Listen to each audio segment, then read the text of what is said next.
Welcome to Books for Success. Today, we're delving into the wisdom within History of the Peloponnesian War by Thucydides. History of the Peloponnesian War, late 4th century BCE, tells the story of a devastating 27-year conflict between the Greek city-states of Athens and Sparta that changed the ancient world. Beyond recording battles and strategies, this work reveals timeless patterns in how nations compete for power, how societies handle crises, and how human nature shapes both war and peace.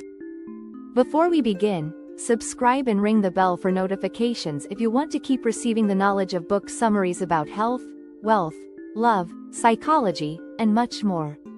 Don't be shy about dropping your book suggestions for us to summarize. Also, you can use this video as an audiobook summary. Let's grow and succeed together. What's in it for me?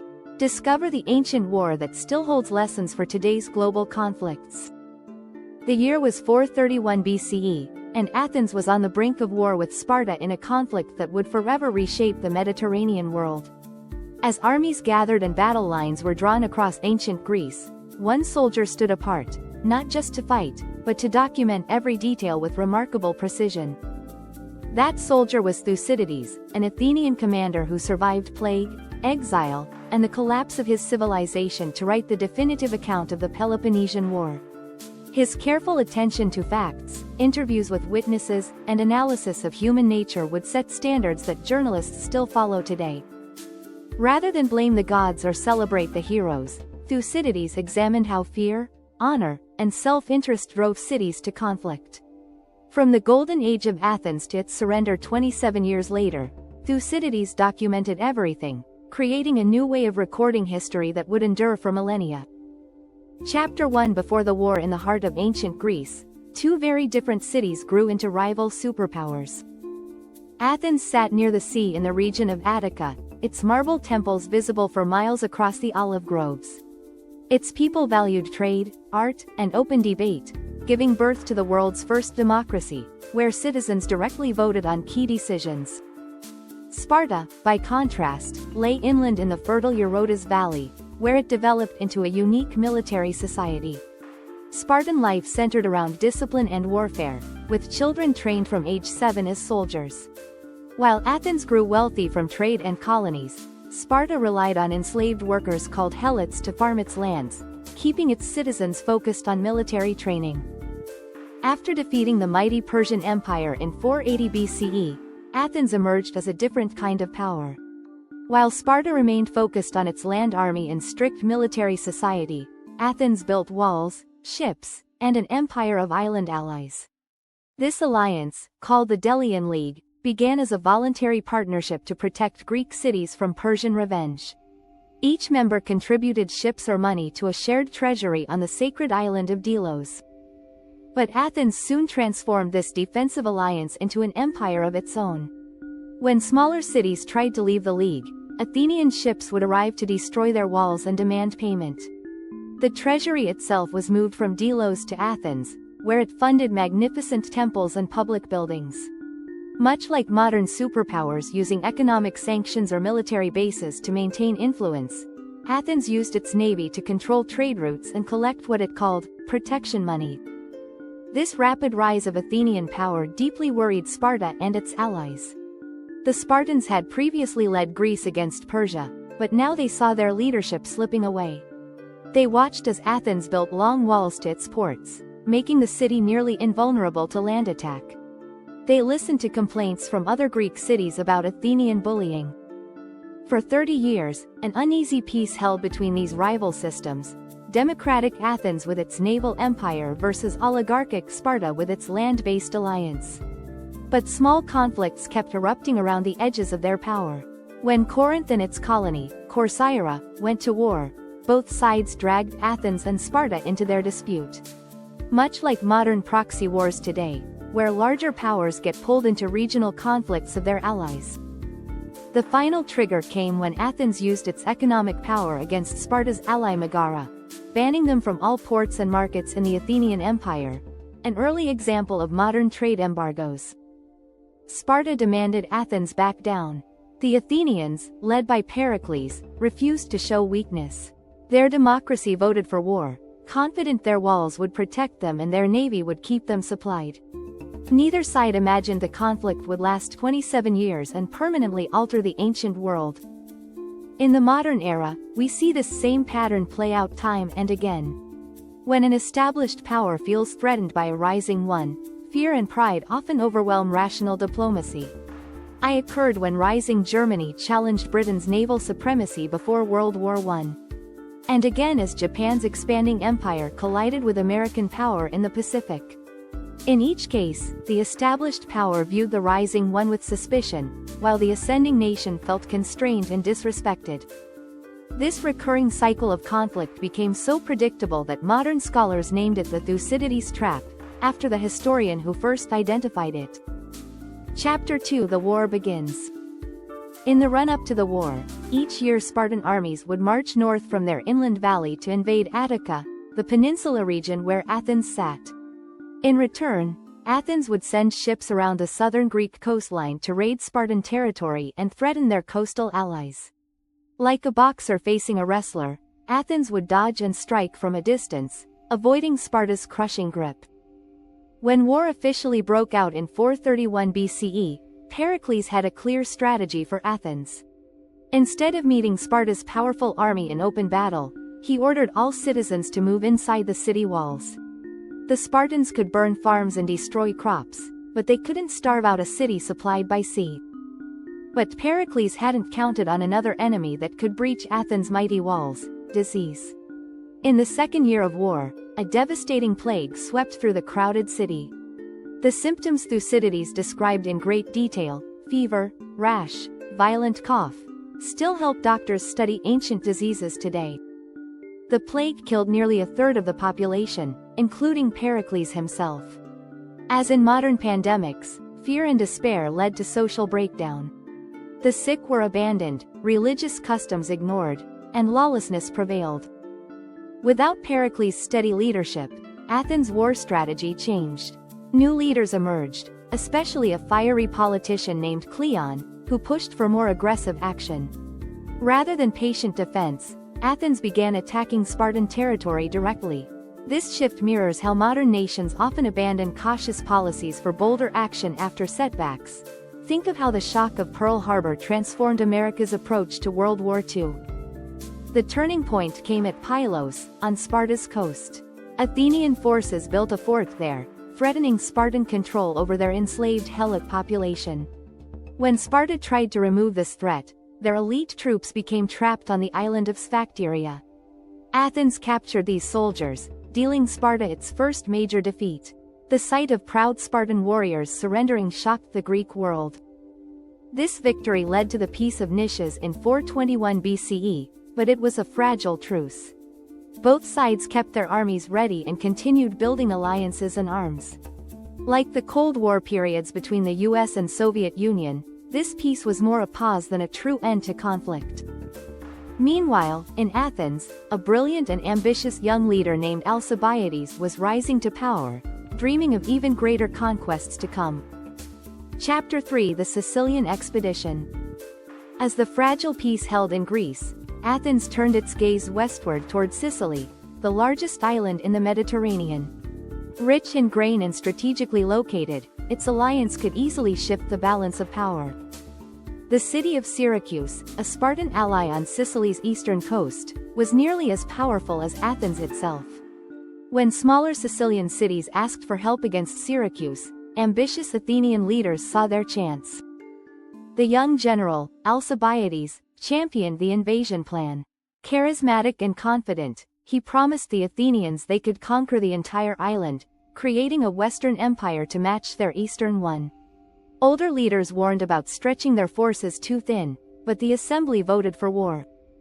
They sent a massive fleet carrying over 40,000 men, the largest naval expedition the Greek world had ever seen. But the campaign began to unravel before the ships even reached Sicily. Alcibiades' enemies accused him of religious crimes and recalled him to stand trial. Rather than face charges, he fled to Sparta. There, he revealed Athens' military plans to his former enemies. Like modern defectors sharing strategic secrets, his betrayal gave Sparta the confidence to renew the war. Without Alcibiades, the Athenian commanders in Sicily became cautious and indecisive. They besieged Syracuse but failed to seal off the city before winter. Syracuse used this time to build stronger defenses and call for Spartan help. When spring arrived, Sparta sent an experienced general who transformed Syracuse's fighting forces. The siege of Syracuse began to mirror the siege of Athens, except this time, Athens was the attacker trying to break in. Thucydides describes the gradual disaster in gripping detail. The Athenians sent reinforcements, committing more and more resources as the situation worsened. The final battle in Syracuse's harbor became a trap. The Athenians lost their entire fleet, and their army was hunted down as they tried to retreat inland. Nearly everyone was killed or enslaved. Athens had lost 40,000 men, 200 ships, and its dream of Western Empire. Chapter 4: The Final Phase. The disaster in Sicily left Athens vulnerable but not yet defeated. Like Britain after Dunkirk, the city still had skilled workers who could build new ships and walls that no enemy could breach. But Sparta sensed weakness. They built a permanent fort at Decelia in Athenian territory, cutting off the land routes that brought food and supplies to the city. More devastatingly, they made a deal with Persia, their former enemy, to fund a new fleet that could challenge Athens at sea. Inside Athens, democracy itself began to unravel. Wealthy citizens, tired of paying for the war, started plotting with oligarchs who promised peace with Sparta if they could end democratic rule. In 411 BCE, these oligarchs staged a coup, replacing the democracy with a council of 400. This pattern, war weariness leading to the collapse of democratic institutions, would repeat throughout history, from ancient Rome to today. The Athenian navy, stationed on the island of Samos, rejected the oligarchs' authority. They called back Alcibiades, their former general turned traitor, hoping his brilliance could still save Athens. For a time, it seemed he might succeed. The navy won several victories, the oligarchs were overthrown, and democracy was restored. But Sparta had learned to match Athens at sea. When Alcibiades suffered one minor defeat, the assembly fired him again, showing how fragile political leadership had become. The final battle came at Aegospotami in 405 BCE. The Spartan admiral Lysander caught the Athenian fleet on the beach, capturing nearly all their ships. Without its navy, Athens could no longer import food past the Spartan blockade. After months of starvation, the city surrendered in 404 BCE. Sparta's terms were harsh but not total. They ordered the long walls torn down and forced Athens to join their alliance, but they didn't destroy the city. But the worst was still to come. Sparta installed a group called the 30 Tyrants to rule Athens, led by oligarchs who had long opposed democracy. Their brief reign brought terror, with thousands of citizens executed or exiled. Like modern autocrats consolidating power, they killed political opponents and seized property for themselves and their allies. Democracy would eventually return to Athens, but the city's power, wealth, and confidence in its political system had been permanently shaken. Chapter 5: A Long Legacy. The oligarchs of the 30 Tyrants targeted not just political opponents but anyone with wealth they could seize. They executed about 5% of Athens' citizens in just 8 months, a reign of terror that would echo through later purges in history. Yet their brutality sparked resistance. A group of democratic exiles, led by Thrasybulus, fought their way back into the city and restored democracy. Though Athens would never regain its former power. The war reshaped the entire ancient world. Sparta's victory proved short-lived. Their harsh rule over other Greek cities sparked new rebellions. Persia emerged as the real winner, gaining influence over Greek affairs by playing cities against each other. This is where the Thucydides trap begins to echo throughout history. From ancient Rome viewing the rise of Carthage with fear, to today's tensions between the United States and China, the rise of a new power often threatens established regimes, and results in devastating war. The war also changed Greek culture profoundly. The confidence in democracy that marked Athens' golden age gave way to questioning and doubt. Philosophers like Plato, who lived through the war as a young man, would later argue that democracy led to dangerous instability. Many Greek cities turned to strongman leaders promising order and stability, much like modern nations sometimes abandon democratic experiments after periods of turmoil. But the war's greatest legacy came through the words of Thucydides himself. Unlike earlier historians who mixed myth with fact, Thucydides created a new way of writing history. He interviewed witnesses, gathered evidence, and analyzed the deep causes of events. Instead of crediting the gods or fate, he showed how fear, honor, and self-interest drove human decisions. And his account of how the plague affected Athenian society still helps doctors study how epidemics impact communities today. Thucydides' influence extends far beyond ancient history. Modern military leaders still study his analysis of strategy and power. Political scientists use his insights to understand international relations. His descriptions of how democracy can unravel during crises remain unnervingly relevant. Perhaps most importantly, his method of separating truth from rumor, examining human behavior, and seeking deeper patterns in events created the foundation for modern journalism and historical research. 25 centuries later, his words still speak to us. When nations clash over power and pride, when plagues strain social bonds, when democracies face internal threats, Thucydides helps us understand not just what happens, but why. Final words. The main takeaway from this summary is that the Peloponnesian War, initially a clash between democratic Athens and militaristic Sparta, evolved into a cautionary tale about how ambition and fear can lead great powers to self-destruction. What began as a dispute over trade and alliances escalated into a prolonged and devastating conflict. Athens' naval empire battled Sparta's legendary army, but internal strife, a devastating plague, and a disastrous invasion of Sicily gradually eroded Athenian strength. The war culminated in Athens' surrender and the rise of a brutal Spartan-backed oligarchy. Beyond the military outcomes, the war had profound consequences. It shattered Greek confidence in democracy and paved the way for Persian influence. Thucydides, an exiled general, chronicled these events with a groundbreaking approach to history, one rooted in evidence and analysis rather than myth or legend. His observations about how fear, honor, and self-interest shape human behavior remain relevant today, offering timeless insights into global conflicts, power struggles, and the vulnerabilities of democratic institutions under pressure.